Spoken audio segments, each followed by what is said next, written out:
क्या है इस्लाम में तलाक़े हसन, जिस पर सुप्रीम कोर्ट में हो रही है बहस। आइए बताते हैं आपको पूरी खबर इस खास रिपोर्ट में।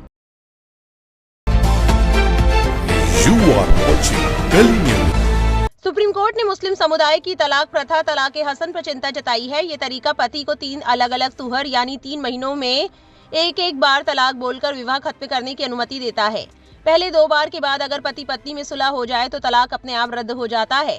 केवल तीसरी बार तलाक बोलने पर तलाक अंतिम माना जाता है। इसे तलाक़े बिद्दत यानी 3 तलाक की तुलना में अधिक सोच विचार वाला तरीका माना जाता है। एक याचिका में तलाक़े हसन को असमानता, मनमानी और असंवैधानिक बताते हुए चुनौती दी गई है। याचिकाकर्ता का कहना है कि उनके पति ने वकील के जरिए नोटिस भेजकर तलाक दे दिया। नोटिस पर हस्ताक्षर भी नहीं थे और वो दूसरी शादी कर चुका है।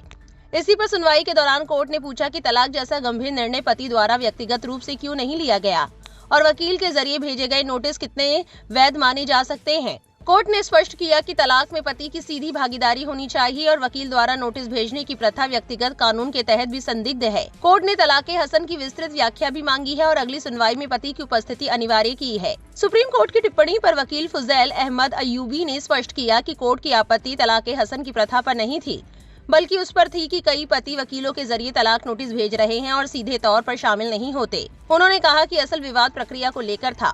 पति खुद तलाक बोले या वकील के माध्यम से नोटिस भेजे, ये लागू करने का सवाल है, प्रथा का नहीं। उन्होंने ये भी कहा कि तलाक़े हसन 3 तलाक यानी तलाक़े बिद्दत जैसा तत्काल और अपरिवर्तनीय नहीं है, बल्कि सुलह सफाई पर आधारित तरीका है, जिसमें हर चरण पर मेल मिलाप की संभावना रहती है। इस्लामी विद्वान बताते हैं कि तलाक़े हसन का उद्देश्य जल्दबाजी रोकना और सुलह का अवसर देना है। पूरी प्रक्रिया लगभग 3 महीने चलती है और इस दौरान पति पत्नी एक घर में रहते हैं लेकिन शारीरिक संबंध नहीं रखते। कई विद्वान इसे परिवार हितैषी और सुधार का मौका देने वाला तरीका बताते हैं। इस मामले पर सोशल मीडिया पर लोग अपने रिएक्शंस दे रहे हैं। एक एक्स यूजर ने लिखा, तलाक एक पर्सनल मैटर है जो कि मुस्लिम पर्सनल लॉ के तहत आता है।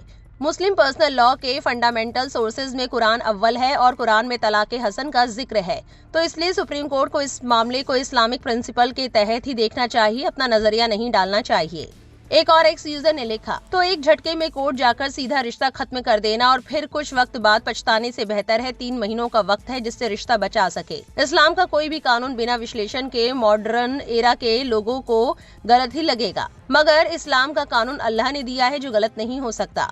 हालांकि आलोचना ये है कि इस प्रथा में तलाक का अधिकार सिर्फ पुरुष के पास है, जिससे महिलाओं पर आर्थिक और मानसिक बोझ बढ़ सकता है, खासकर तब जब पति नोटिस गलत भेजे, प्रक्रिया का दुरुपयोग करे या गुजारा भत्ता ना दे। सामाजिक संगठनों का कहना है कि किसी भी तलाक प्रणाली में दोनों पक्षों को बराबरी और सुरक्षा मिलनी चाहिए। इस्लाम में महिलाओं के पास खुला का विकल्प होता है, जिसमें महिला मेहर वापस करके तलाक ले सकती है, पर इसमें अक्सर पति की सहमति आवश्यक होती है। सहमति ना होने पर काजी हस्तक्षेप कर सकता है। खुला के बाद भी महिला को इद्दत की अवधि का पालन करना होता है।